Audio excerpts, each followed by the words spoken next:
Kamu pasti udah nggak asing lagi sama makanan khas China. Soalnya di Indonesia sendiri banyak banget warung makan Chinese food. Mulai dari warung-warung kecil di pinggir jalan, sampai restoran bintang 5 pun ada. Chinese food banyak digemari sama orang Indonesia karena cita rasanya yang menggoda dan cocok banget sama lidah orang Indonesia. Tapi nggak cuma Indonesia aja loh. Di berbagai negara lain pun bisa kita temuin banyak restoran yang nyediain masakan China. Emang sih paling banyak di negara Asia, soalnya China kan termasuk Asia. Bahkan beberapa negara juga punya tempat yang dinamain Chinatown, yang menghidangkan berbagai makanan khas China.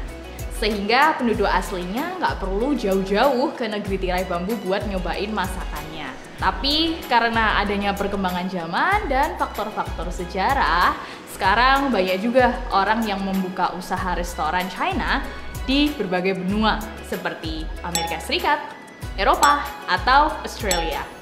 Mungkin kamu masih nggak nyangka nih, restoran Chinese food ada di benua lain, apalagi di Australia. Sebelum kamu kaget, restoran Chinese food ini udah ada di sebagian besar kota, khususnya kota-kota kecil di Australia selama lebih dari 50 tahun. Migrasi China ke Australia meningkat secara masif di tahun 1850-an.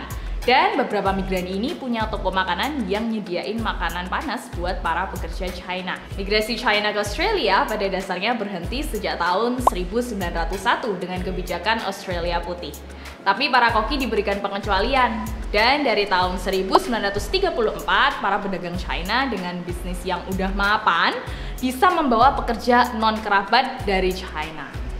Maka dari itu Chinese food sekarang bisa kita temuin di berbagai belahan dunia. Nggak perlu khawatir deh kalau lagi traveling. Dan kalau kurang cocok sama hidangannya, bisa melipir ke restoran Chinese food terdekat. Nah, makanan khas China nggak cuma menggugah selera aja, tapi ada arti dan filosofi mendalam tentang hidangan-hidangan tersebut. Yuk cari tahu berbagai keunikan makanan khas dari China. Ni hao, saat ini kamu berada di segmen Budaya China. Kamu tertarik untuk belajar hal lainnya? Kunjungi channel Sigrada dan pilih topik yang kamu suka ya. Jangan lupa subscribe dan nyalakan lonceng karena Sigrada akan update setiap minggu dengan konten baru yang tentunya akan menambah insight kamu. Selamat belajar!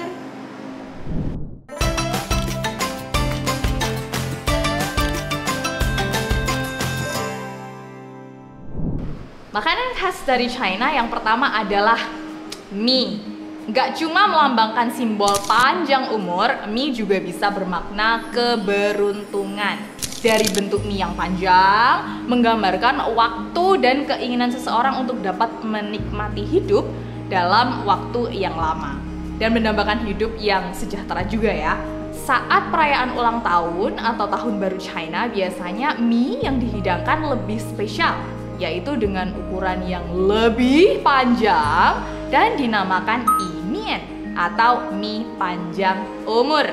Ketika menyantap, mie nggak boleh dipotong karena dipercaya bisa memperpendek umur.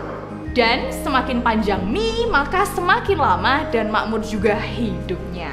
Kalau kepercayaan orang Tionghoa, mie akan dimakan tepat saat tengah malam agar kehidupan di tahun selanjutnya berjalan dengan damai dan lancar. Yang kedua, ada dimsum. Salah satu dimsum terkenal di Indonesia adalah siomay, yang bisa kita temuin bahkan di pedagang pinggir jalan. Tapi dimsum banyak banget loh jenisnya. Di antaranya ada lumpia kulit tahu, hakao, sampai ceker ayam. Fun fact, dimsum tuh artinya menyentuh hati loh. Rata-rata dimsum juga punya makna keberuntungan dan kemakmuran. Salah satunya lumpia yang digoreng hingga berwarna keemasan, melambangkan kejayaan. Dimsum juga berkaitan dengan keharmonisan, entah itu bersama teman, pasangan, atau keluarga, karena seringkali disantap bersama-sama. Kalau makan dimsum, biasanya ada tradisi yang bernama yamcha atau minum teh. Teh yang disajikan biasanya teh hitam, krisantemum, jasmine, dan oolong atau olong. Hidangan ketiga adalah ayam kung pao yang asalnya dari provinsi Sichuan. Masakan ini lebih sering kita temuin di resto-resto ya. Rasa manis yang mendominasi dari ayam kung pao cocok banget dipadukan sama nasi panas. Ngiler. Makanan ini juga bermakna panjang umur. Asal mula dari hidangan ini gak ada yang tahu pasti.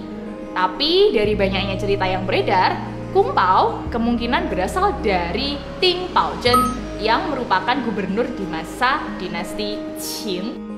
Ia pernah menjabat sebagai kung pao yang ditugaskan untuk melindungi pangeran. Nah, dari sanalah nama kung pao ini terinspirasi. Yang keempat, ada bebek Peking. Bebek Peking. Masyarakat Tionghoa percaya kalau bebek melambangkan kesetiaan, kesuburan, serta keharmonisan. Hal ini dipengaruhi oleh mitos di China yang menyebutkan kalau bebek itu pembawa pesan ke surga. Selain itu, didukung juga dengan lukisan-lukisan dan buku di China yang menggambarkan tentang mitos ini. Apalagi karena hidangan ini berwarna merah, kerap kali disajikan di acara pernikahan dan hari-hari penting lainnya. Karena menurut budaya dan kepercayaan masyarakat Tionghoa, warna merah melambangkan keberuntungan, kebahagiaan, serta kelimpahan.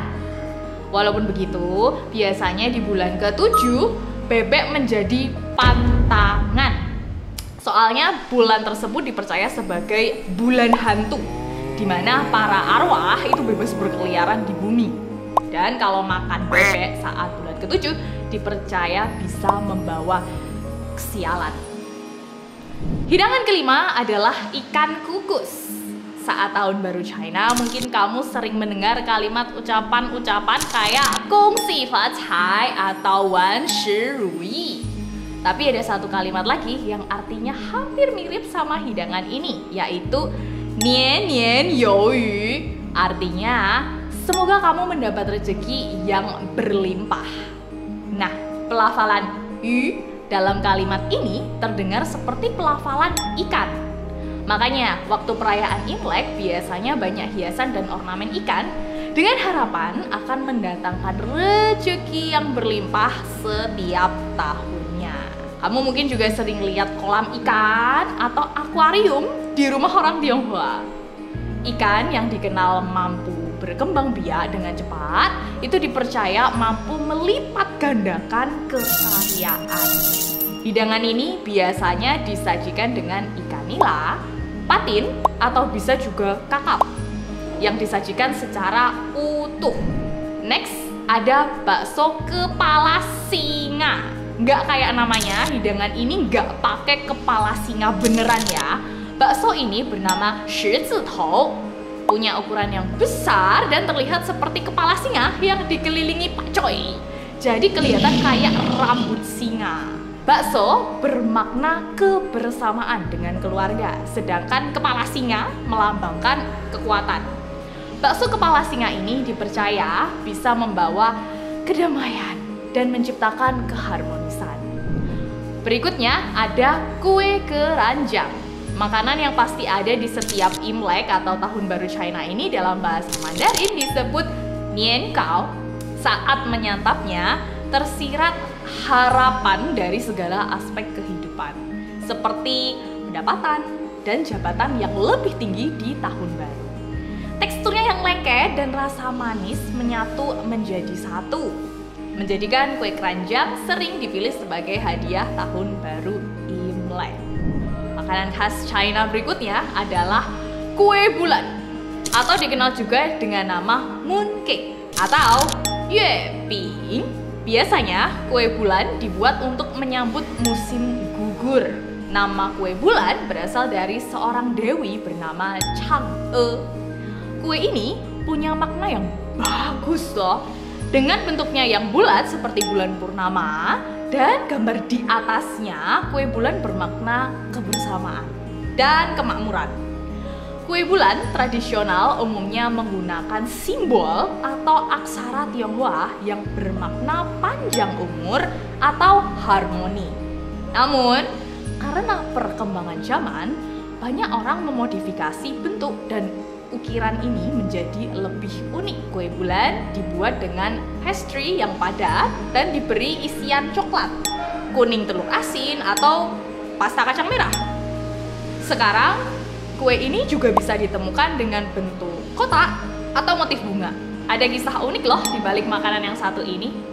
Di masa dinasti Yuan, kue bulan digunakan sebagai pembawa pesan rahasia untuk membantu orang Han menggulingkan rezim Mongol di abad ke-14. Peran rahasia tersebut dituliskan dengan cara memasukkan 4 buah kue bulan ke dalam kotak.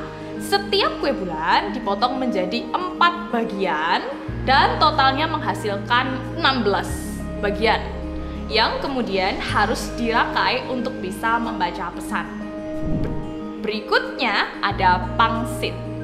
Siapa sangka pangsit yang sering kita makan ini ternyata punya arti loh. Pasti kita sering banget nemuin pangsit, bahkan di masakan Nusantara dan makanan di warung-warung seperti bakso, mie ayam, mie goreng, dan lainnya. Biasanya nambahin pangsit sebagai side dish sih. Bentuknya yang mirip ingot emas kuno, pangsit ini diyakini melambangkan kekayaan. Makanya orang China suka bikin pangsit sendiri. Next, ada hot pot. Banyak banget yang ngira kalau hotpot ini tuh berasal dari Jepang atau Korea. Tapi banyak penelitian yang ngungkapin kalau hidangan ini berasal dari China dan udah tersebar ke seluruh dunia, termasuk Indonesia. Hotpot merupakan hidangan yang disajikan dengan panci besar yang berisi kuah kaldu dan dipanaskan di tengah meja. Kemudian bahan makanan seperti daging, seafood, sayuran, dan lainnya dimasak atau dicemplungin ke dalam hotpot itu tadi. Biasanya juga disajikan dengan berbagai macam saus pendamping. Diperkirakan hotpot muncul pada abad ke-10 di China Utara dan awalnya disajikan oleh para tentara. Seiring berjalannya waktu, hotpot pun jadi populer di kalangan masyarakat Tiongkok. Sekarang, semua makanan khas China ini bisa kita nikmati di mana aja. Wah, ada makanan favorit kamu nggak nih? Oke, sekian dulu video kita kali ini. Dan kalau kamu mau belajar hal lainnya, jangan lupa tinggalkan komentar untuk kita bahas di next video. 谢谢大家，再见。